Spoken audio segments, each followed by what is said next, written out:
When I was 26 years old, a therapist said to me, where there's codependency, there's anger. And though I didn't fully grasp or understand the gravity of what she was saying at the time, I remember thinking to myself, that feels really true. And boy, is it. In fact, I might go as far as to say that what we call codependency actually is latent anger in the body, along with some hurt and repression programming. If you want a picture of the origin of codependency, imagine a child born into a world where both of his or her parents are traumatized, repressed, and thus unconscious and unavailable. Neither parent would be able to form an authentic relationship with the child because due to the nature of emotional repression, neither parent knows who they actually are. That's the thing with emotional repression. Who we are is buried deep in the body, and it forces us to show up falsely. Though it's not always the case gender or role-wise, this is why you have the archetypes of like the timid, fawning mother or the tough, stoic father. Mom represses anger and dad represses vulnerable emotions like hurt and sadness. And so they're both compelled to show up as a facade of themselves. So now you've got a little being coming into the mix and being raised by two facades, not to mention into a world where emotional repression and pretense is the status quo.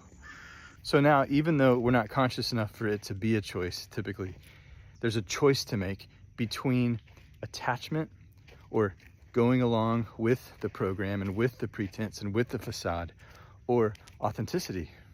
And guess which one feels more dangerous? You probably guessed right.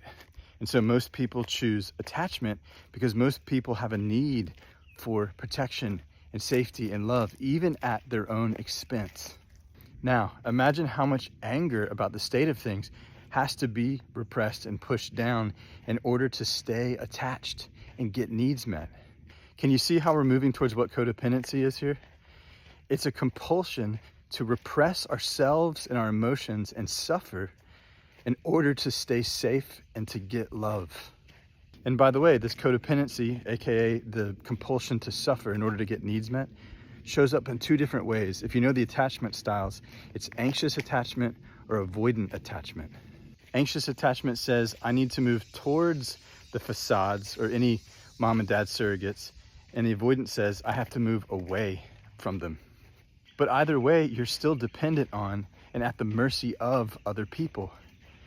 Maybe I'm old, but you know the U2 song, With or Without You? I can't live with or without you. That's the anthem of codependency. But here's the game changer, ready? The reason we can't live with or without other people isn't because of other people. It's because we've never been able to access, feel, and express what's true for us. We all have buried emotions in our bodies that are driving our suffering and repression programming that forces us to not know about this.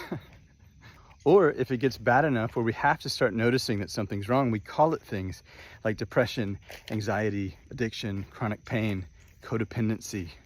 But at the end of the day, it's still buried emotions and the repression of them that's underlying all of these suffering states. So how do you end codependency? Well, you resolve emotional repression. If you'd like to learn how to do that, visit repressiontest.com.